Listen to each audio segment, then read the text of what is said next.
বিশ্বের সবচেয়ে বড় তেল মজুদের দেশ হিসেবে পরিচিত ভেনেজুয়েলা। তবে তেলের বাইরেও দেশটির ভূগর্ভে লুকিয়ে আছে বিপুল পরিমাণে প্রাকৃতিক সম্পদ, যা নতুন করে আন্তর্জাতিক কূটনৈতিক এবং অর্থনৈতিক আলোচনায় উঠে এসেছে।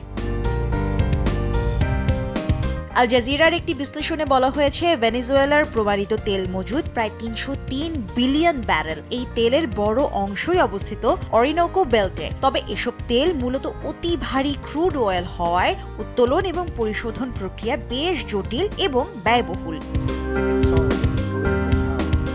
তেলের পাশাপাশি ভেনেজুয়েলার আরেকটি বড় শক্তি প্রাকৃতিক গ্যাস। দেশটি বৈশ্বিকভাবে শীর্ষ 10-এর মধ্যে থাকা গ্যাস মজুদের অধিকারী। আনুমানিক 5.5 ট্রিলিয়ন ঘনমিটার গ্যাস রয়েছে ভেনেজুয়েলার ভূগর্ভে, যার বড় অংশ তেল উত্তোলনের সঙ্গে সংশ্লিষ্ট। আকিজ নিয়ে এলো বিশ্বমানের বেবি ডায়াপার মাম্মাম। কটনে সফট ম্যাটেরিয়াল, বাবুকে দেবে র্যাশ ফ্রি সুপার কমফোর্ট। খনিজ সম্পদের দিক থেকেও ভেনেজুয়েলা অত্যন্ত সমৃদ্ধ। লাতিন আমেরিকার মধ্যে সবচেয়ে বড় স্বর্ণ ভাণ্ডার কারাকাসের। ওয়ার্ল্ড গোল্ড কাউন্সিলের মতে ভেনেজুয়েলার রিজার্ভ প্রায় 161.2 মেট্রিক টন, যা আজকের বাজার মূল্যে $23 বিলিয়নেরও বেশি। তবে বিশেষজ্ঞদের মতে বাস্তবে স্বর্ণের সম্ভাব্য মজুদ এর চেয়েও অনেক বেশি হতে পারে।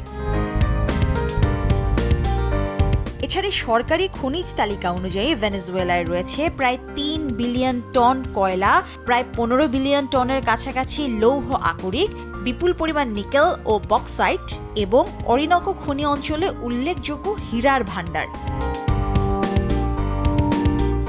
আল জাজিরার প্রতিবেদনটিতে বলা হয়েছে, দীর্ঘদিনের রাজনৈতিক অস্থিরতা, নিষেধাজ্ঞা এবং বিনিয়োগ সংকটের কারণে এসব সম্পদের বড় অংশ এখনো অনাবিষ্কৃত বা অপর্যাপ্তভাবে ব্যবহৃত। তবে সাম্প্রতিক ভূ-রাজনৈতিক পরিবর্তনের প্রেক্ষাপটে ভেনেজুয়েলার তেল ও খনিজ সম্পদ ঘিরে আন্তর্জাতিক আগ্রহ নতুন করে বাড়ছে।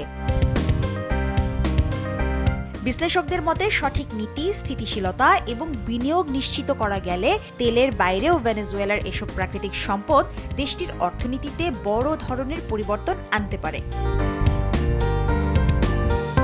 মুশরিফা নুসাত, দেশ টিভি।